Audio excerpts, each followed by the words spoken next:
હાલમાં ગુજરાત રાજ્યભરમાં આરોગ્ય વિભાગના કર્મીઓએ પોતાના વિવિધ પડતર પ્રશ્નો અને માંગણીઓને લઈને સરકાર સામે પોતાની કામગીરીથી અળગા રહીને હડતાળ કરી રણસિંગું ફૂંક્યું છે। ત્યારે છેલ્લા ઘણા સમયથી આરોગ્ય વિભાગના વર્ગ 3ના કર્મીઓ જ્યારે પોતાના વિવિધ પ્રશ્નો બાબતે હડતાળ પર ઉતર્યા હતા ત્યારે પાટડી પોલીસ દ્વારા મોડી રાત્રે 12:30 કલાક આસપાસ તેઓની અટક કરવામાં આવી હતી, જે બાદ તેઓને વહેલી સવારે મુક્ત કરવામાં આવ્યા હતા।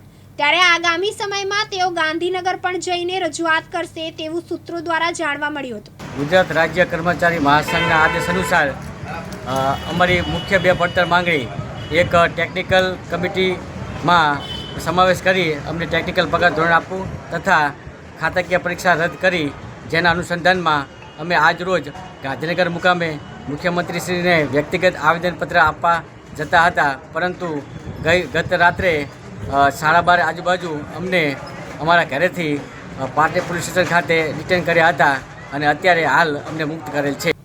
શૈલેષ વાણિયા, દિવ્યાંગ ન્યૂઝ, સુરેન્દ્રનગર।